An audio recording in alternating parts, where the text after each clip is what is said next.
Pick up this figure and more from Dan's Dinosaur. And remember, if you order them from Dan's Dinosaur, tell him Dino Scream sent you. It helps out the channel a great deal, and it's very much appreciated.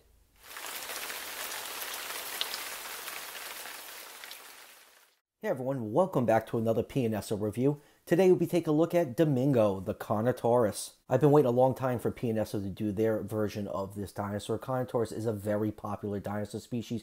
Pretty much every dinosaur toy company has at least done one version of this dinosaur, so it's about time PNSO got around to doing theirs. So before we take a closer look at this figure, let's just go over the packaging really quick. Comes in the prehistoric animal models packaging that we've been seeing for a while now. Got a beautiful picture of Domingo on the front of the box, and on top of the box, you got a nice close-up of that horned head of his. And then, just like every other PNSO figure, you do get a pamphlet with some nice photos of their Carnotaurus figure, and also a nice picture of the skeletal right here. Really not too much information on Carnotaurus. These brochures, pamphlets are always very kiddie the way they are written. I just really wish they would include some nice facts about the model in question. So anyways, enough about the packaging. Let's take a closer look at Domingo. So let's start out with a nice 360-degree view of Domingo.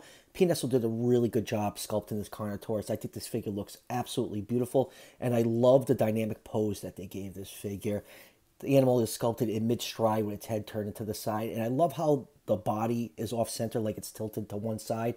And it's really amazing that this figure can stand up on two legs unassisted. They did a really good job with the balancing on it, and the color scheme is also fantastic. It pretty much matches the prototype images. The main body is a rusty orange color with these black stripes, very reminiscent of a tiger. You get some beautiful dark colors along the head, and the horns are also beautifully sculpted. All in all, a really nice looking figure. So let's just do a couple quick measurements on this figure. If you measure this figure along the curve of the neck and curve of the tail, this figure is just around 10.5 inches long and about 4.25 inches to the top of the neck right there. So Carnotaurus in real life was around 24 to just under 29 feet long. So with those measurements, it'll put it somewhere in the 128 to the 134 scale range. And you do get one accessory inside the box. You get this clear acrylic stand to help with stability of the figure. PNSO has been including these with most of their theropod dinosaurs as of late. So it's always nice to have that extra security, because I will not be displaying any of the figures without their stands. Some of my PNSO figures, like my older ones, have warped over the years. I just don't want these figures taking a spill off my shelf and damaging all that beautiful paint. So this little feature right here is a nice touch. All right, let's zoom in and take a look at some of the finer details on this figure, starting with this beautiful head sculpt. Carnotaurus had a very tall and narrow skull with weak-looking jaws, and this figure perfectly captures that. The eye is painted orange with a black pupil, and you can clearly see the nostril sculpted in right there, and there's just a little bit of pink paint to pick that out. The teeth are beautifully sculpted, picked out nice white paint, no sloppy paint on my copy, and the jaw is articulated. It can open up pretty wide, and it can close pretty flush. Now you'll notice this figure does not have lips. I know not having lips is a deal breaker for some people. For me personally, it does not bother me until there's definitive proof that theropods either had lips or didn't have lips.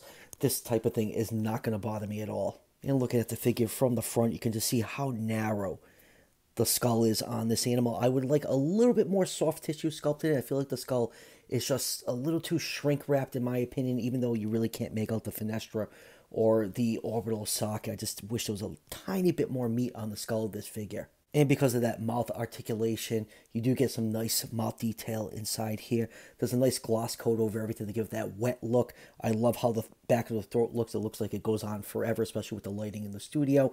There's a nice wash over the tongue to bring out all that detail. And same thing along the roof of the mouth. There's a nice wash to bring out all that beautiful scale detail. I don't know if you can really pick it up on camera, but there are nasal passages sculpted into the roof of the mouth, and I always am very happy to see that attention to detail on some of these figures. And I love the paint work on the head right here.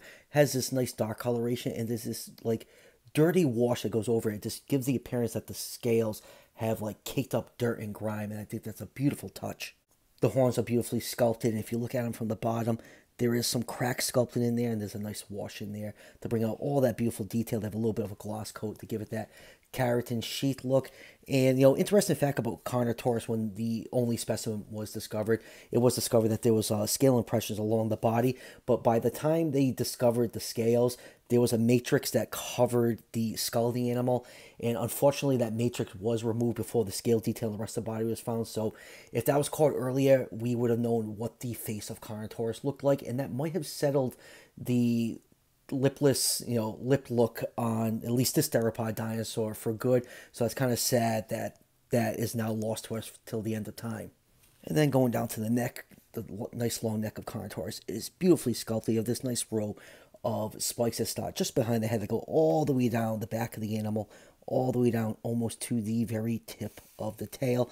And I love this rusty orange coloration with these black stripes. The contrast looks absolutely beautiful. And then turn the figure over, you can see it has a nice white belly with beautiful scale detail. And then going down to the arms, the very pointless and vestigial arms are nicely sculpted. You have a little bit of white on the fingers right here, and all those osteoderms along the side of the animal, thighs and tail, are beautifully sculpted.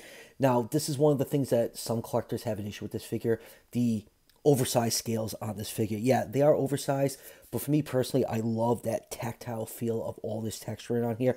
That doesn't bother me at all, but I can see why some people are having an issue with that. And then going down to the legs have just the right amount of meat. They're just nice and muscular looking without looking too fat or too lean. And then going down to the toe claws, you can see the toe claws are sculpted, worn out, which is a great touch in real life. These claws naturally would wear out over time from carrying around the animal. And I love this like dark, dirty wash they've been giving their theropod feet, like they're walking around in dirt and mud. Very cool touch. And then going down to the tail. Now the tail does look a little bit lean, but if you look at the figure from the top, there is some nice muscle thickness at the base of the tail. Carnotaurus had very heavy tail muscles that would probably extend to about the 3/4 point. It gives the tail a very thick look. Unfortunately, just the base of the tail is really thick and it kind of tapers off quickly. I kind of wish there was a little bit more meat on the tail and it ends right about here. But for the most part, the hips are really wide.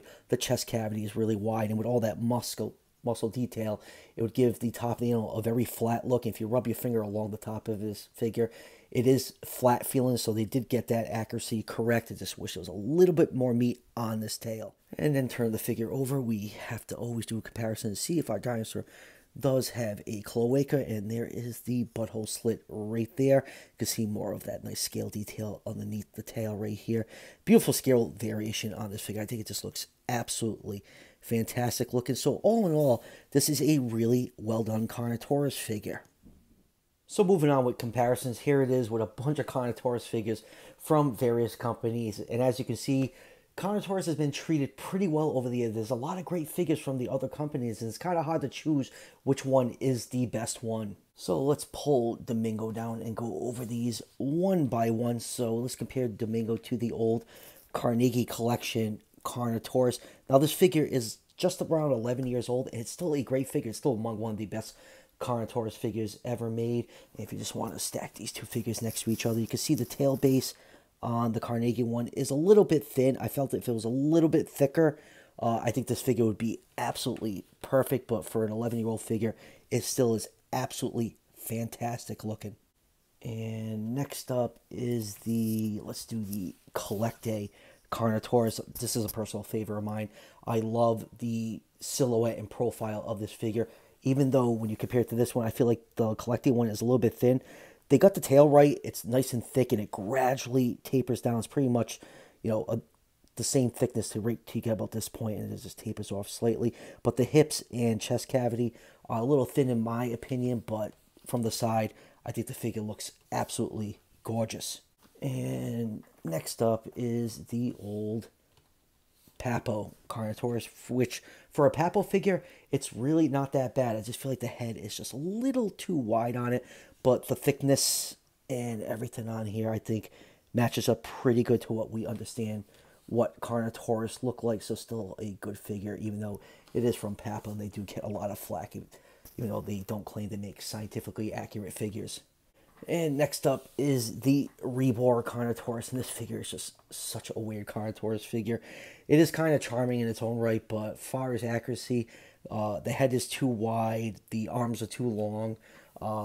It does have some nice, thickness along the body and tail, but it's definitely an interesting interpretation. But it does have lips, so if you are a lip theropod fanatic, definitely consider this figure. I don't think it's one of the best looking Carnotaurus figures. And next up is the old Batat Carnotaurus. And Batat, the figures are like around 20 years old, and they're still among some of the best in the business.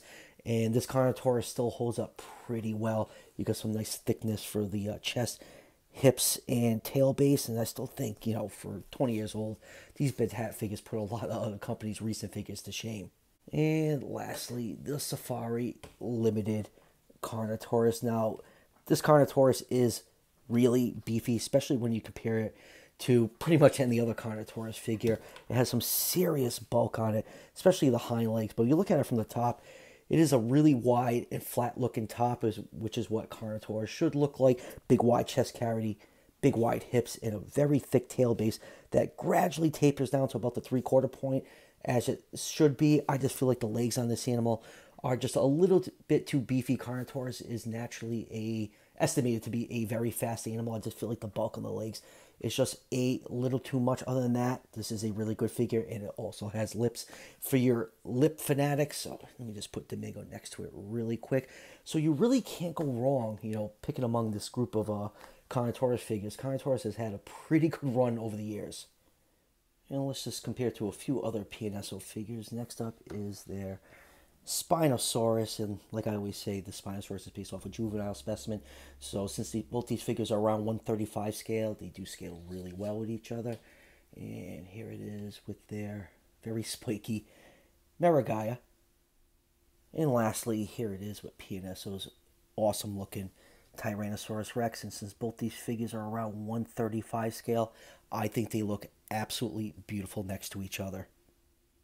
So final thoughts on Domingo. I think it's a really great Carnotaurus figure. I am quite happy with it. The couple nitpicks I had, I just wish it was a little bit more bulkier throughout the length of the tail and just a little bit more meat on the skull. But other than that, like the oversized scales, they don't bother me at all, and the lack of lips do not bother me. I think the jaw articulation works really well in this figure, and it's beautifully painted. It's one of the nicer painted PNSO models out there. So if you're looking for a nice Carnotaurus figure for your collection, can't go wrong with this one. And like I said at the beginning of the video, I got this figure from Dan's Dinosaur. Link is in the description if you want to pick this figure up for yourself. So that would do it for the review. I only have one new PNSO figure to review. It's the Pinacosaurus. And PNSO's thankfully giving us a little bit of a break right now. I don't think they're going to start announcing any more figures till after Chinese New Year, so it'll probably be around March when we start seeing more products coming from them. So my wallet will enjoy that break. So as always, if you're enjoying the content on this channel, show your support by hitting that subscription button just below the video. Each subscription helps out the channel tremendously and is greatly appreciated. And I'll see you guys for the next one.